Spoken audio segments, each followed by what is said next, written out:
So as a class, before we prescribe a controlled substance or a narcotic particularly, we want to know if they're opiate naive.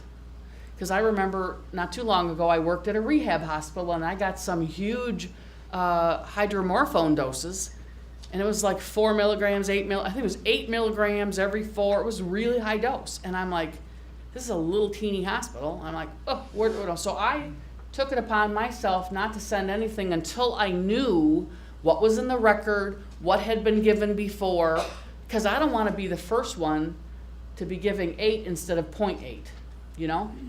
So, but that determining the naivete is really difficult. That's where the med-rec thing comes in, right?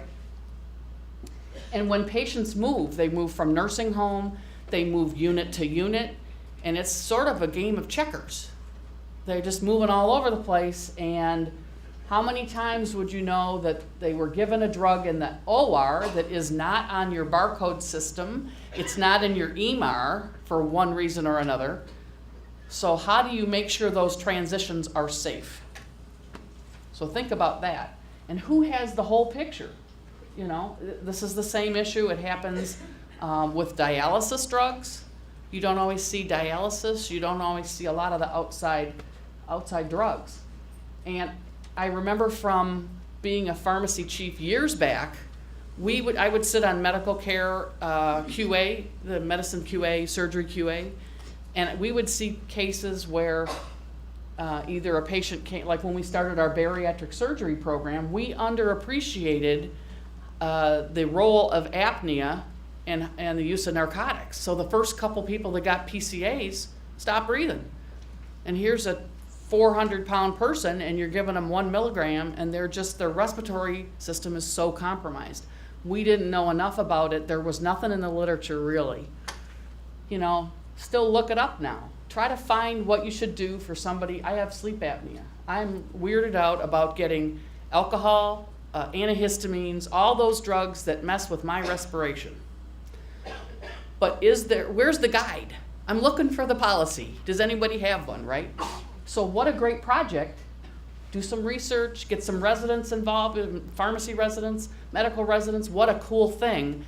Because how many people have sleep apnea, diagnosed or undiagnosed? So how many of the patients who have died from narcotic use are patients that did also have apnea? I don't know, untreated. That's a big question mark.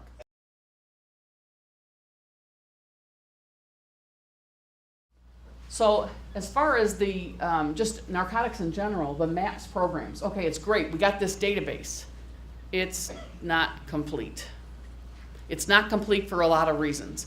It's not complete, first of all, because VA does not contribute data.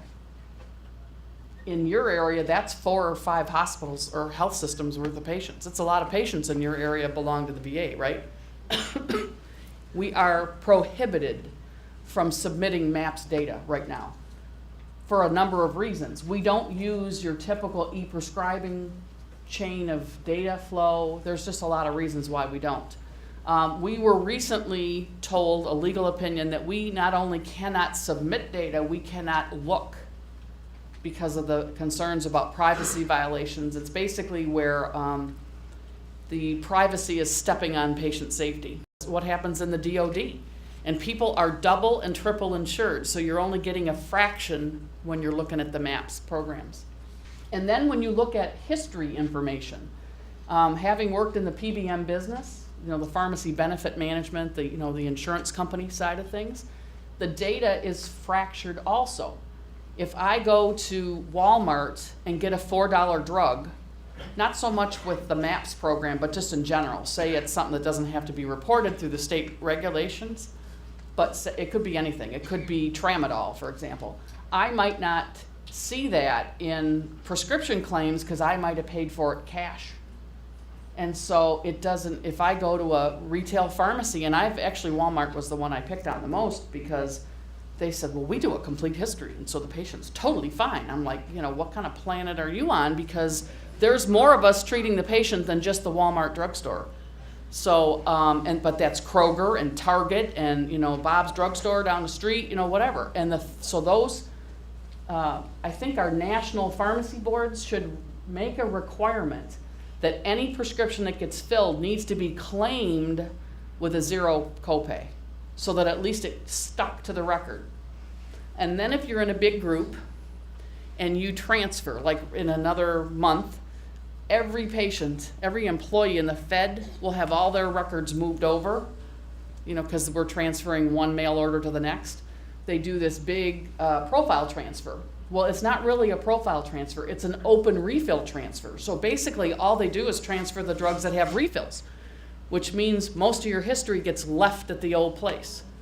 So when you see some of this data, it can be very chopped up and very incomplete. The whole issue of equivalency charts, those things are fabulous, but do you have one with you right now? You get a phone call, a patient needs something, you have to call a prescription. Where's your chart?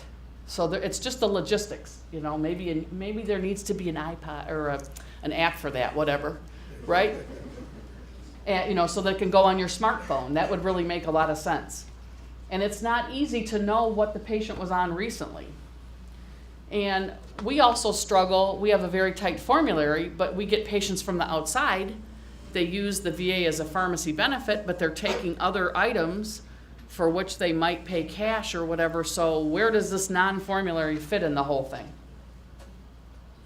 And even though the formulary itself gets a bad rap, I want to point out to people, those of us who are old enough to remember the big red book, the AHFS, that was never intended to be a financial document. That was a drug safety document to have nice, clean, unbiased information.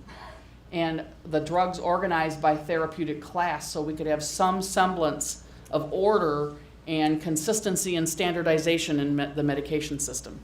And now they took the drug list and made that more of a financial thing, but the AHFS is still a wonderful reference.